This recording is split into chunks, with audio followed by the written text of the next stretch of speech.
Bem, pessoal, vamos iniciar nossa reunião de aniversário do Grupo Aires de Lacerda, aqui no Espaço Ecumênico da Chessa, onde teremos hoje a grata satisfação de ter como visitante, palestrante dessa reunião comemorativa, nosso irmão Luiz Fernando, que fará a palestra de hoje. É um motivo de grande alegria, né, voltar aqui a casa. Fui intimado a fazer a abertura dos trabalhos, em que a gente fundou há 35 anos, se não me falha a memória, 34 anos de existência desse trabalho ininterrupto que a gente faz aqui na empresa. A bem da verdade, a gente iniciou esses trabalhos porque naquela ocasião a gente tinha registros lamentáveis de colegas nossos que estavam voltando para o mundo espiritual via suicídio. E aí a preocupação dos espíritos aqui, da empresa da Chessa, de fazer um grupo que pudesse dar assistência antes que o caso acontecesse, né? E realmente o grupo, tanto o grupo espírita como o evangélico e os católicos, se reuniam aqui, fizeram seus grupos de trabalho, e a gente pôde frear aqueles atos insanos de nossos companheiros de trabalho. Mas vamos para a nossa prece para a gente iniciar o trabalho, já que a gente está aí, inclusive com o tempo corrido, né, que é intervalo de almoço, para o nosso irmão ter o tempo que necessita. Senhor Jesus, querido mestre, amado irmão, aqui estamos reunidos, ciente de tua assistência, através dos espíritos amigos, em especial Aires de Lacerda, esse companheiro incansado que está sempre ao nosso lado, fortalecendo, junto com os demais grupos religiosos dessa casa, dessa empresa, na tarefa de orientar aqueles que aqui vêm. E assim, Jesus, mediante tua promessa, que estarás conosco, é que pedimos aos espíritos amigos que possam nos intuir, facilitar o trabalho do nosso irmão e a nossa compreensão. Assim sendo, damos iniciado o nosso trabalho dessa tarde na tua santa e divina paz. E agora, nosso irmão Fernando. Então, boa tarde a todas e a todos. É assim que se diz nos tempos modernos. As pessoas estão passando a respeitar mais o gênero feminino, porque quando a gente diz todos, e aqui estamos, temos esse costume de ouvir essa expressão, a mulher fica perdida, diluída no amálgama coletivo, batizado com um nome masculino.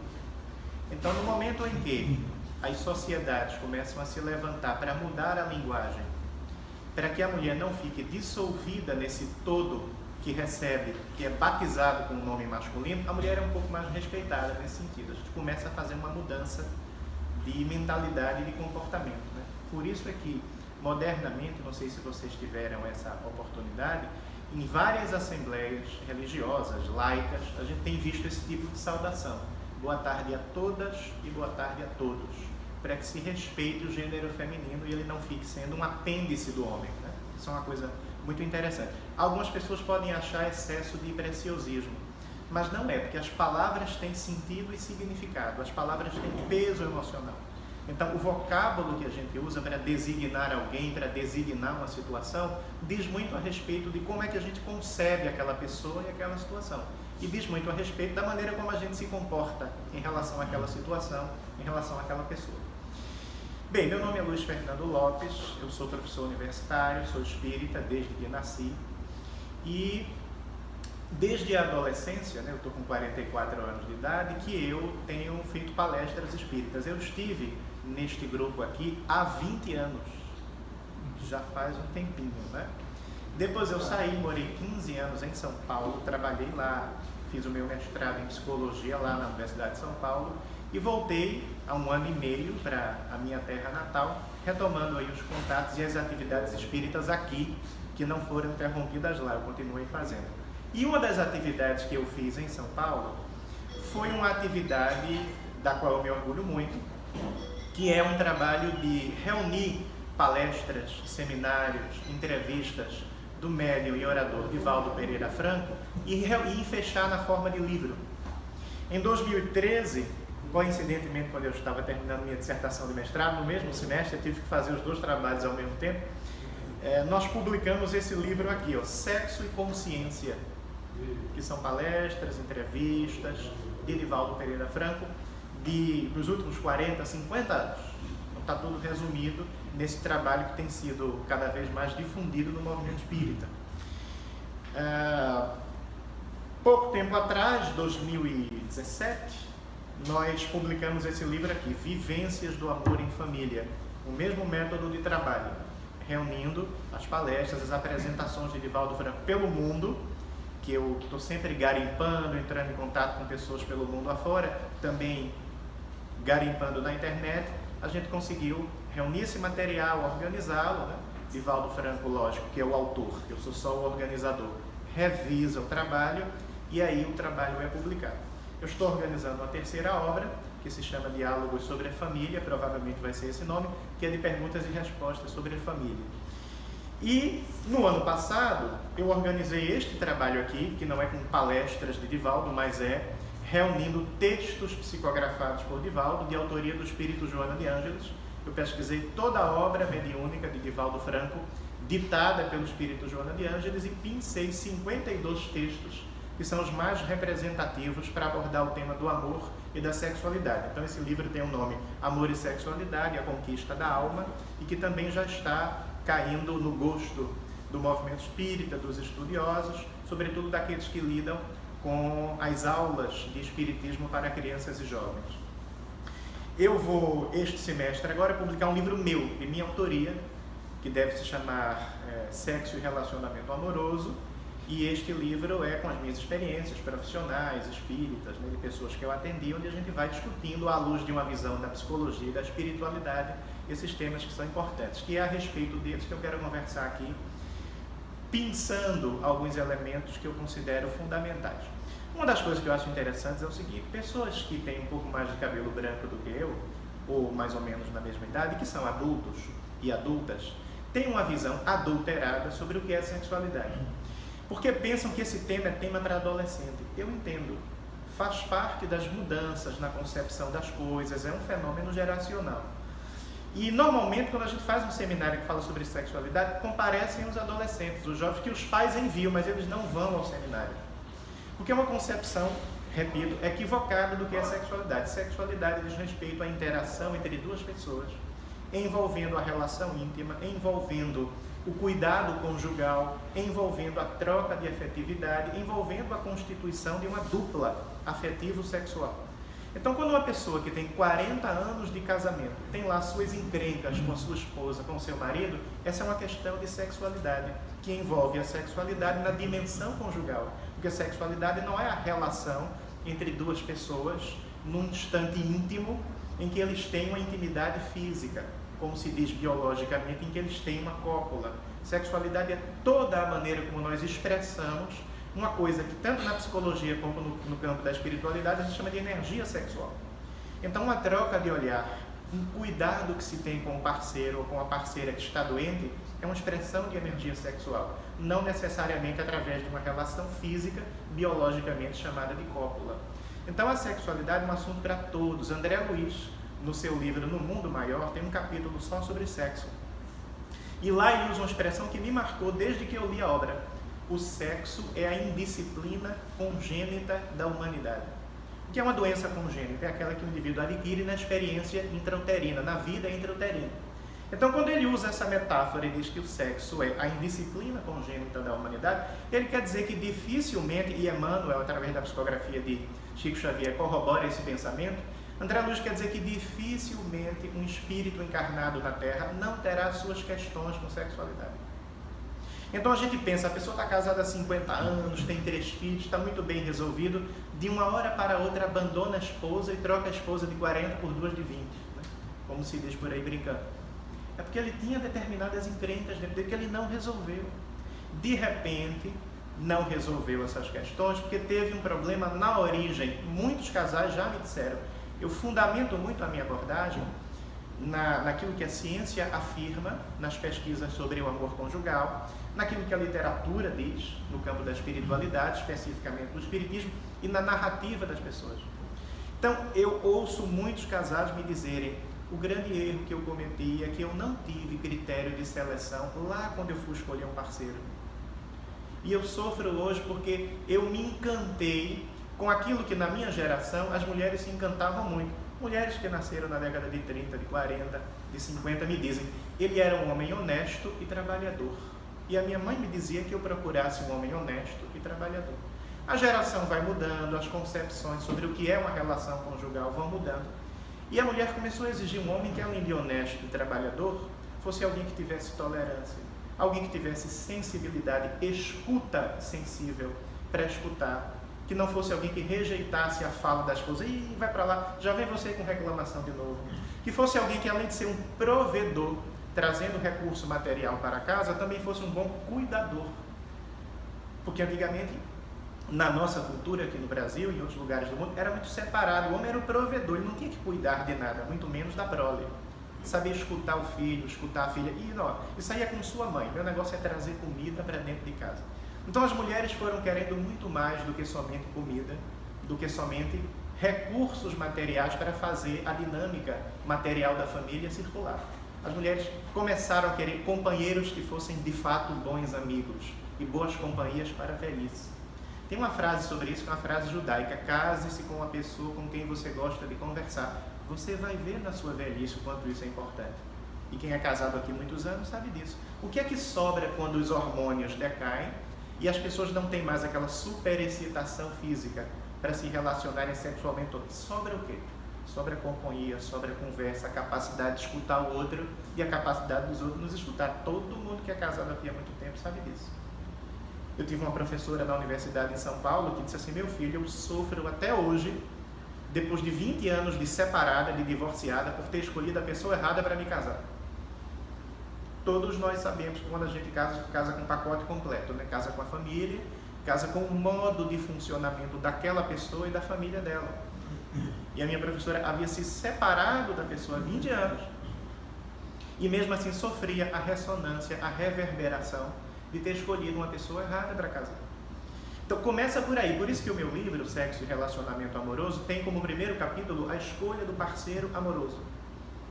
Que aí eu vou discutindo com pessoas de todas as idades, notadamente os mais jovens, né, por uma questão estatística, que normalmente as pessoas mais jovens é que compõem o maior número de indivíduos que estão em busca de uma parceria amorosa. Questão estatística pelo ciclo vital, né? A gente nasce, cresce, e aí a gente conclui a nossa jornada no final da vida.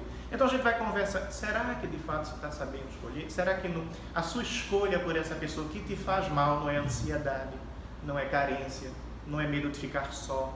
Porque tudo isso se mascara de amor, se mascara de apaixonamento genuíno, se mascara de relação romântica verdadeira, e a pessoa acaba se entregando. E os pais ficam com a mão na cabeça: meu Deus do céu, será que a minha filha não está vendo que esse rapaz não é para ela? Será que o meu filho não está vendo que essa moça não é para ele? E a gente sabe que como pai, como mãe, nós não podemos colocar os nossos filhos no trilho. Só podemos mostrar trilhas possíveis. Eles é que fazem a escolha. Então a gente começa por aí. Uma situação, por exemplo, em que uma ex-colega minha do ensino médio me dizia: Luiz, eu sou espírita e estou namorando um rapaz que é evangélico. E eu já perguntei algumas vezes se ele tem algum problema com isso. Ele falou, da última vez que eu perguntei, que ele não tem problema nenhum enquanto a gente é namorado. Mas que quando eles casarem, eu vou ter que me converter. A gente casar, eu vou ter que me converter à religião da família dele. Ou então o casamento não vai prosperar. O que é que você acha? E aí, como eu não sou profeta, eu fiz algumas ponderações mostrando: será que de fato essa é a pessoa? Porque eu conheço um casal no interior de São Paulo, na região metropolitana de São Paulo, em Santo André. Eu morei em São Paulo, em que ela é espírita e ele é católico. Eles tiveram algumas rusgas durante o namoro, até que chegaram à conclusão: somos os dois cristãos. Então não vamos debater a interpretação do pensamento cristão de um e de outra.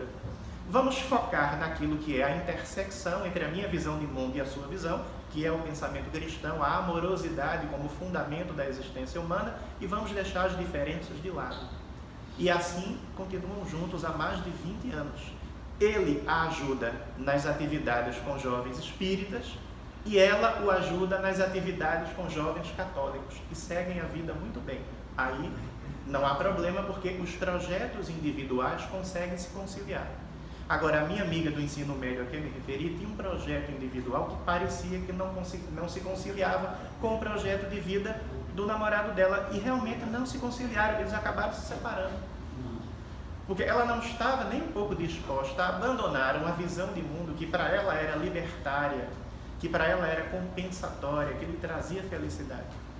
E como ele, uma visão mais rígida e até fundamentalista do que é a religião, do que é a espiritualidade, do que é a vida, não pretendia mudar, e tinha toda uma família que se comportava do mesmo jeito e dava suporte para essa postura inflexível dele, certamente ele não conseguiu se adequar ao pensamento dela. Então começa por aí essas questões, né? A maneira como o parceiro se relaciona com sua família de origem, com seus pais, com seus irmãos. Então a gente analisa e vê, essa pessoa não dá para mim, porque a maneira como ela estabelece os seus contatos com a sua família é muito diferente da maneira como eu vejo que a gente tem que se relacionar com a nossa família de origem. Uma vez, eu conto essas histórias, várias dessas histórias eu conto no meu livro. Um amigo, um colega de trabalho, certa vez em São Paulo, me disse: Luiz, eu estou com um problema. É porque eu me casei e a família da minha mulher é uma família em que todo mundo se mistura. Ninguém respeita o espaço de ninguém, que a gente chama isso, numa visão de terapia familiar sistêmica, de fronteira. Eu tenho a minha dimensão de conjugalidade, eu, a minha esposa, eu, meu marido, e existem fronteiras que delimitam o meu espaço, o espaço dos meus irmãos, o espaço dos meus pais. A gente dialoga diplomaticamente, mas ninguém invade o território de ninguém. Isso é uma família funcional. Uma família em que todo mundo invade o território de todo mundo, e a avó quer ser mãe no lugar da mãe, e o irmão quer interferir nas decisões particulares do outro irmão, isso aí chama-se uma família disfuncional. Ou, para usar uma expressão que está muito na moda no Brasil no momento, né, é uma balbúrdia. Isso aí, de fato, é uma família disfuncional, né? Então ele disse para mim: pois é, a minha esposa é assim, todo mundo entra na vida de todo mundo, e a minha família é exatamente o contrário, todo mundo respeita o espaço de todo mundo, e o meu cunhado está interferindo na educação do meu filho. O que é que você acha que eu devo fazer? Eu disse: olha, eu acho que você está numa situação muito complicada, porque você já consolidou um projeto de vida. Não significa que os projetos que foram consolidados via casamento têm que ser indissolúveis a vida inteira, se as pessoas, por exemplo, chegarem à conclusão de que foram precipitadas na escolha, né? Você vai, corrige o rumo e começa de novo. Mas você consolidou um projeto, é um investimento muito grande. Todos que são casados sabem que o investimento em todos os sentidos é gigantesco, não apenas no sentido material. Mas deixe-me fazer uma pergunta: você não percebeu isso na época do namoro? Ele disse: isso é que é o problema, a gente se conheceu, namorou, noivou e casou em 10 meses. Digo: ah, meu amigo, você não passou um Natal com a sua namorada, você não passou uma festa de aniversário com a sua namorada, para sentir a sua namorada no dia a dia, no cotidiano familiar, para ter uma ideia do que poderia acontecer. Que é uma ideia, né? Exatamente o que é, a gente só sabe quando começa a constituir um cotidiano compartilhado com aquela pessoa. Mas nem essa ideia mais clara ele não se deu tempo de visualizar. E aí eu dei algumas sugestões nesse sentido, mas era muito complicado remediar um projeto precipitado de construção de uma família em que duas pessoas vivem dentro de ambientes diferentes em relação às suas famílias de origem. A família dela era uma família simbiótica. Todo mundo se mistura e invade a realidade de todo mundo. E na família dele não, era uma família funcional em que havia respeito ao papel familiar que cada qual tem que desempenhar dentro do sistema familiar, dentro do clã familiar. Então, de fato, essa questão da escolha do parceiro amoroso é complicada, mas aí na hora que casa tem outras questões. É algo que eu tenho conversado com pessoas que são bem mais velhas do que eu, que têm 60, 70 anos de idade e têm problema de relacionamento com a esposa e com o marido. Um deles disse assim: mas não é possível, eu vivo reclamando da minha mulher há 30 anos que ela não deixe roupa no chão do banheiro quando vai tomar banho, que ela não deixe envelope de produtos de higiene pessoal que ela utiliza no banheiro caídos no chão do banheiro. Eu vivo reclamando há 30 anos. Aí fui conversar com a esposa dele, ela disse assim, mas eu vivo reclamando há 30 anos que ele não coloque a toalha molhada em cima da cama. E ele continua colocando, que coisa mais irritante. O que é que você acha? Os dois me perguntaram. Eu dei a mesma resposta. Eu disse, o problema é que vocês vivem reclamando há 30 anos. Mas você queria que eu fizesse o quê? Uma coisa que me desagrada? Eu disse, pois é, vocês tinham que negociar no primeiro ano de casamento e não apenas reclamar. Reclamação é algo que se perde no vazio da inutilidade com frequência. No primeiro ano de casamento a gente senta, olha, vamos colocar alguns pingos nos is, algumas coisas que podem afetar o nosso convívio, se não agora, porque na juventude a gente vai varrendo as coisas para debaixo do tapete, né? Sobretudo quando chegam os filhos. Aí, em nome dos meus filhos eu faço tudo. Aí você confunde o laço parental, que é o compromisso com os filhos, com a educação dos filhos, com o laço conjugal. O laço parental fica extremamente saudável e o laço parental conjugal fica corroído. Então, cuide da parentalidade e cuide da conjugalidade. São coisas que se comunicam, mas não são idênticas. Cada coisa precisa de uma atenção específica e especial. Então, eu falei para eles, vocês deviam ter sentado e dito um para o outro, vamos colocar alguns pontos nos is. Faz um ano que a gente está casado e convivendo, que isso vai afetar a nossa vida lá adiante. Se os jovens soubessem que precisam resolver determinadas questões antes que tenham 50 anos de casamento, tudo vai ficar muito pior. Todo mundo aqui sabe, a gente adquire nossas manias, nossos hábitos arraigados. Então, uma pessoa de 70 anos de idade que continua pegando comida, bolacha, né?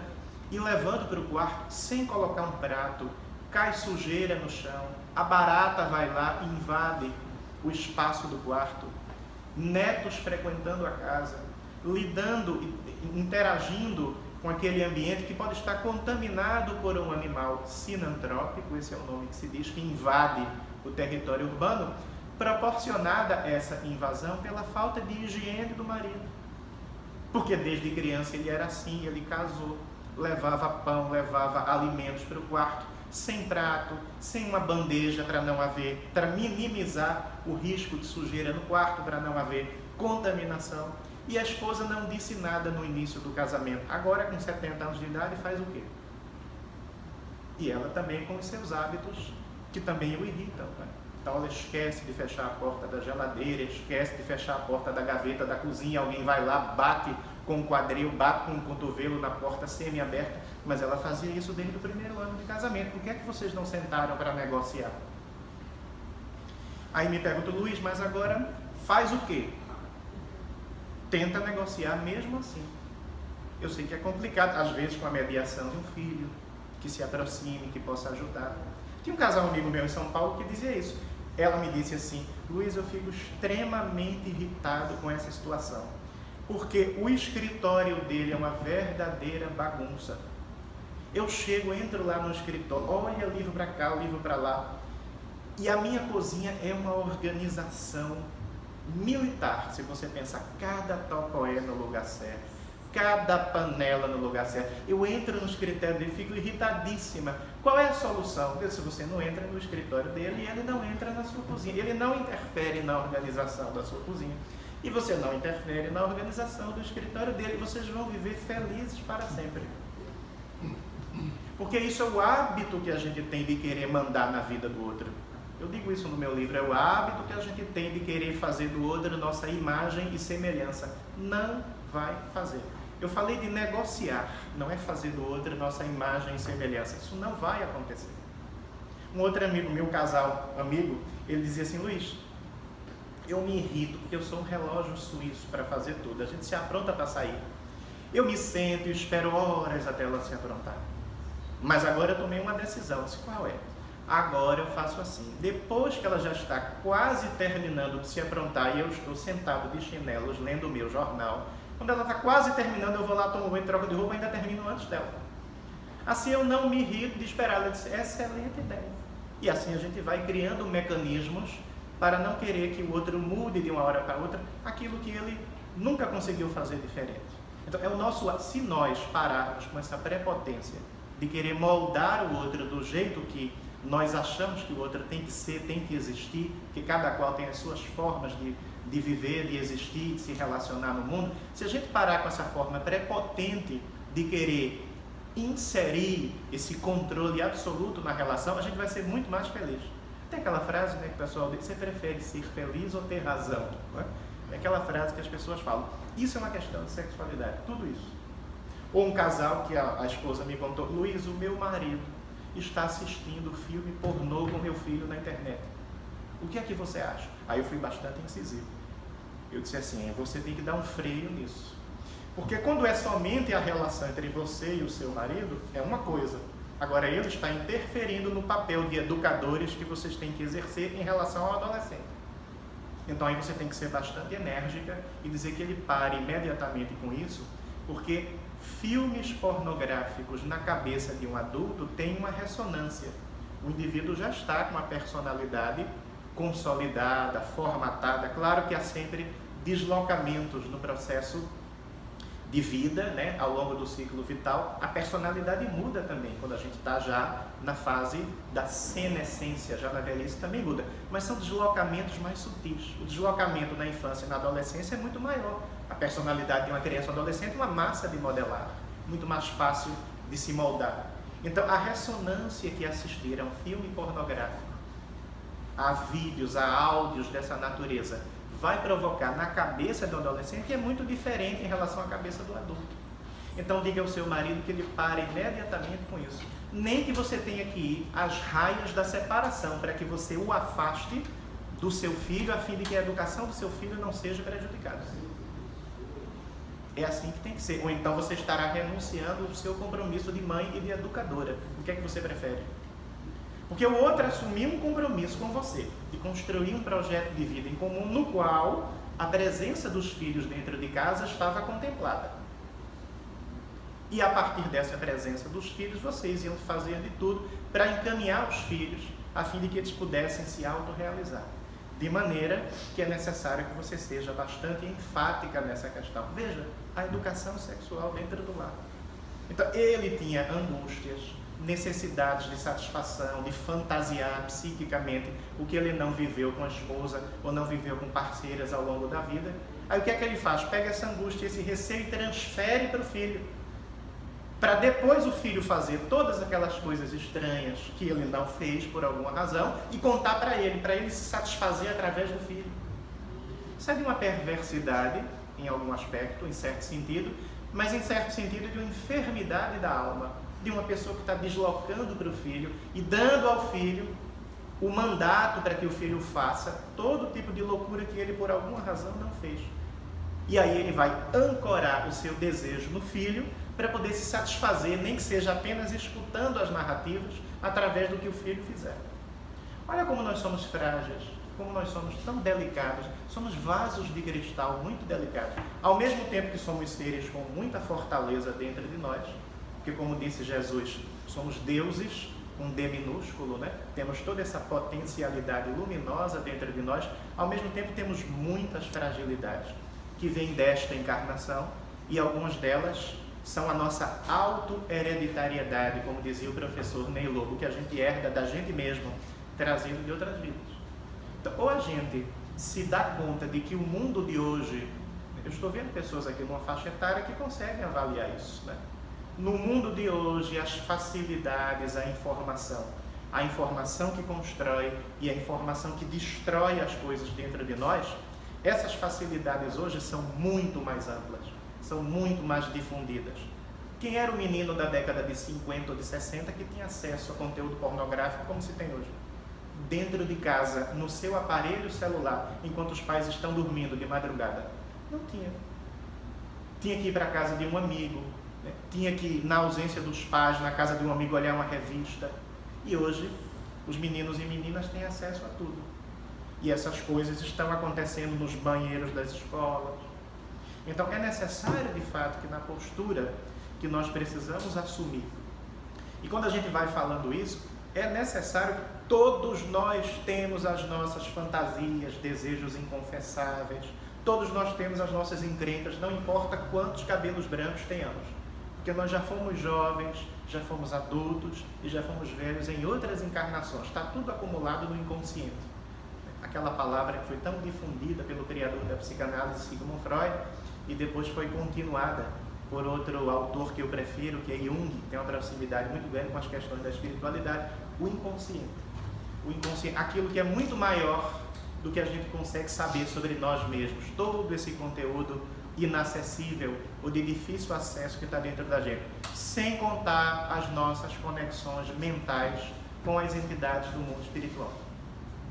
Então é necessário, e eu tenho visto alguns espíritos dizerem cada coisa escabrosa por falta de estudo da literatura espírita. Recentemente eu fui a um evento espírita em que uma pessoa que é muito conhecida no movimento espírita falou com uma irresponsabilidade que me assustou sobre aquilo que ele achava que era a visão espírita a respeito da sexualidade. Sem nenhuma fundamentação doutrinária, sem nenhuma referência bibliográfica, só com o achismo das próprias experiências dele. E foi ovacionado, bateram palmas.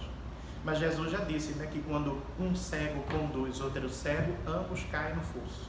Nesse livro Sexo e Consciência, existem mais de 160 referências bibliográficas nas notas de rodapé, para ninguém dizer que Divaldo Franco inventou tudo isso. Então eu utilizo a obra mediúnica de 4 médios, Divaldo Franco, Chico Xavier, Ivone Pereira e Raul Teixeira, que eu elegi como referência doutrinária. E aquilo que Divaldo vai dizendo, eu coloco a nota de rodapé. Se o leitor quiser se aprofundar nesse comentário de Divaldo, consulte a obra tal, capítulo tal, de André Luiz, de Emmanuel, de Joana de Ângeles, de Camilo, de Bezerra de Menezes, para que o autor veja que Divaldo está bem fundamentado. E Joana de Ângeles, na abertura do livro, que o próprio Divaldo psicografou, essa abertura, ele diz que nas palestras, nos seminários que estão retratados na obra, Divaldo foi inspirado pelo mundo espiritual, pelos amigos espirituais responsáveis e conhecedores de causa. Então a referência está aqui, eu sei de onde eu vou tirar. Quando eu falo sobre qualquer assunto, transexualidade, homossexualidade, aborto, relação conjugal. E aí tenho visto pessoas que não leem a literatura e ficam de achismo. Escrevem livros, publicam e o movimento espírita aplaude. Porque também não leram, muitos dos que aplaudem. O palestrante não leu. A pessoa que está na plateia não leu, qualquer coisa está valendo, contanto que agrade. É falta de responsabilidade doutrinária e falta de honestidade intelectual. Se eu não sei, eu não sei. E aí eu vou estudar para que eu possa estar muito bem referenciado naquilo que eu disser. Daí são alguns dos comentários que eu queria fazer com vocês em relação a isso, né? Me remetendo a essas obras, que são, essa aqui então, né, é o legado de Joana de Ângeles sobre o tema da sexualidade. 52 capítulos que falam, a primeira parte é sobre temas gerais da sexualidade, a segunda parte toda sobre relacionamento amoroso. Fala de feminismo, né?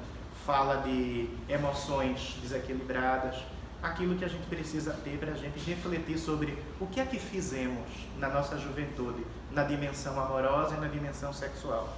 O que é que fizemos quando éramos adultos jovens? Ou o que é que estamos fazendo enquanto somos adultos jovens? O que é que fizemos ou estamos fazendo já na fase da velhice? Quando estamos começando a pensar como será o coroamento da nossa existência. E evidentemente que aquilo que a gente não fez ou que fez de errado não pode se transformar em amargura. Tem que se transformar em lição para a próxima encarnação. E para esta mesmo, que sempre é tempo de converter esses impulsos eróticos, que às vezes estão um pouco descontrolados, em afetividade, em amorosidade. É o abraço que me deram quando eu entrei no ambiente. É a conversão da energia sexual em delicadeza, em afetividade, em ternura, em cuidado com o outro. É disso que a gente está precisando. O cuidado da pessoa que pegou este copo d'água e colocou aqui para que eu bebesse, que eu vou beber agora, inclusive em homenagem à pessoa que colocou.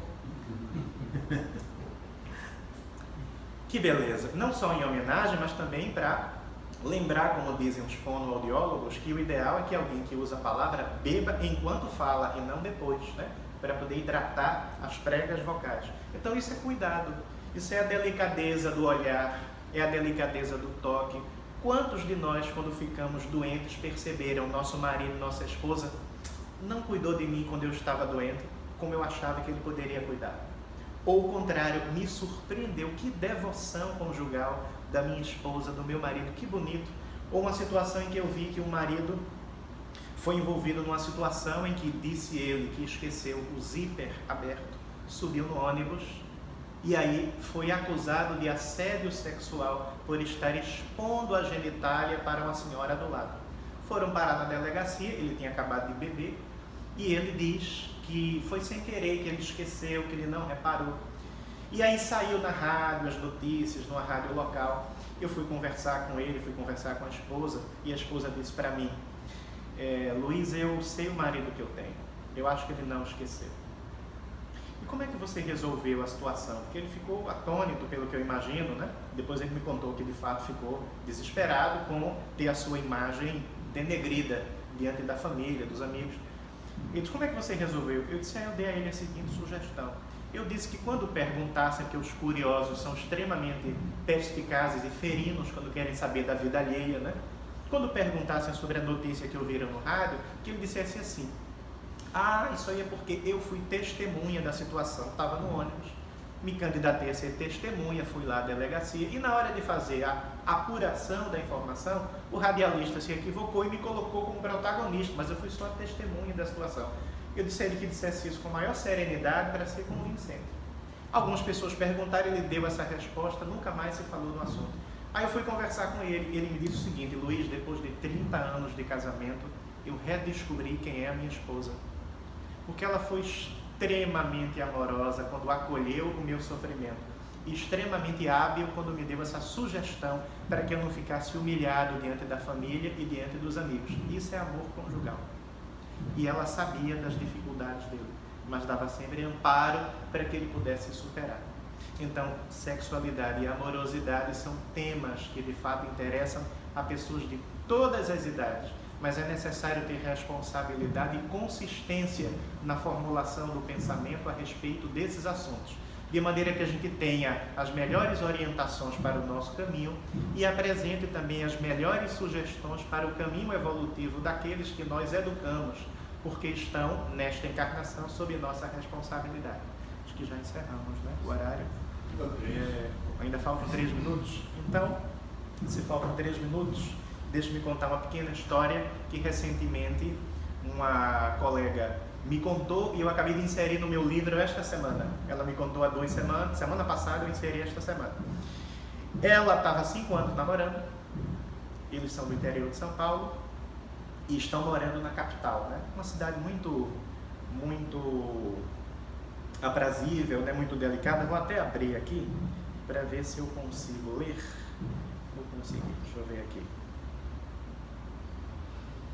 Consegui uma informação que eu passei para ela, um pequeno recado que eu passei para ela, tá aqui. E aí eles, 5 anos de namoro, em São Paulo, estão morando juntos há 2 anos para poder racionalizar as despesas, né, domésticas e tal. Resolveram se mudar para um apartamento maior, né? Então veja, namoraram há 3 anos, de 2 anos para cá, começaram a morar juntos em São Paulo, os dois trabalhando na capital, mudaram-se para um apartamento para poder ampliar o espaço em função do planejamento familiar, a chegada de filhos, né? Fizeram encomenda de imóveis em lojas, né? Lojas de imóveis que a gente vai lá, mede e faz sob encomenda para ficar encaixado nas nossas necessidades, né? Nessa ambiência dentro do lar. Fizeram de tudo, tomaram providências, arrumaram até um apartamento que ficasse próximo do trabalho dos dois. Isso foi no início do ano, tem 5 meses. 1 mês atrás, ele disse que o sentimento em relação a ela havia mudado e acabou o namoro. Ela ficou se sentindo culpada, será que sou eu, será que eu sou muito exigente, tentando achar 1000 razões, é normal. A pessoa que sofre uma fratura na relação conjugal de uma hora para outra que não espera, ela fica tentando encontrar razões, né, no comportamento dela para o outro ficar insatisfeito e querer abandoná-lo. E aí ele foi embora. E ela me mandou uma mensagem e disse, você... queria falar com você que eu preciso de pessoas boas, de pessoas atenciosas nesse momento. Eu falei, o que é que houve? A gente marcou uma comunicação através do Skype, conversamos e ela me contou essa situação. Como ela estava arrasada, só não estava pior. Porque as pessoas no trabalho dela foram muito acolhedoras. O aniversário dela foi semana passada, ela fez 30 anos. E eles estavam planejando casar e ela pensou, né, vou me casar para comemorar uma mudança na fase da minha vida, né, vou completar 30 anos, e para comemorar que eu encontrei o grande amor da minha vida com quem quero ter filhos e construir todo um destino juntos. Olha, foi surpreendida antes do namoro antes do aniversário, com essa notícia. Talvez ele até tenha acelerado pensando nisso, que ele não queria passar mais um aniversário dela posando de o futuro marido, ou o atual marido, porque já moram juntos há algum tempo, né? Só não formalizaram através do contrato civil. Então ela me contando essa angústia, as amigas acolheram, fizeram um aniversário no ambiente de trabalho, fizeram balões de festa, chapéu, ela me mostrou as fotos. A mãe dela tem um jardim muito bonito no interior de São Paulo, cuida de muitas flores, né? E ela também gosta muito de flores, posta flores de todos os tipos nas redes sociais, e ela é uma menina budista, então pratica o budismo, tem essa dimensão da espiritualidade introjetada, e eu brinco chamando ela de menina das flores e chamando de bela flor de lótus, né? Lembrando a flor de lótus da tradição budista. Então, para poder ser carinhoso com ela nesse momento, eu fiz um cartão de aniversário, fui lá, usei minhas habilidades informáticas, fiz um cartão de aniversário e escrevi assim: ela é uma delicada flor de lótus, flutuando nas águas do tempo, a menina das flores que desabrocham no canteiro misterioso do seu coração, um girassol feliz entre lágrimas e sorrisos, que fertilizam a sua alma para que ela possa navegar no barco dourado dos próprios sonhos. O caminho do Nirvana, minha querida, é a ternura dos familiares e amigos que te amam. Parabéns pelo seu dia. E eu coloquei essa história esta semana no capítulo sobre o amor que não deu certo. É uma pergunta do meu livro. O que pensar de um amor que não deu certo? E eu vou refletindo sobre que muitas vezes não deu certo porque existe alguma coisa melhor para a gente, né? Mais adiante. E eu coloquei este capítulo contando a história dela. E eu disse para ela: então, eu queria que você lesse um capítulo que eu escrevi, porque eu tenho feito esse teste com os amigos para ler trechos do meu livro, para dizer o que é que acha. Eu vou te mandar um trecho que eu acho que você vai se identificar com ele. O que é que você acha? Você, pode mandar. Eu estou contando a história dela. Quero ver o que é que ela acha da narrativa que eu tentei colocar na obra para transformar em algo positivo para quem vai ler a experiência dela. Acho que ela vai gostar. Eu agradeço a oportunidade de dialogar com vocês e se me chamarem outras vezes eu virei para a gente poder conversar um pouco. Muito obrigado, viu, Marco Polo? Até a próxima. Nós que agradecemos. Bom, diletos amigos, agradecemos a todos a presença, né? Inclusive... Até eu soltei depois. Okay. Inclusive o mês de aniversário, né? Mês festivo de aniversário desses 34 anos de existência do Raio de Lacerda, mas vamos ainda pedir ao nosso irmão Luiz que faça aqui a prece final.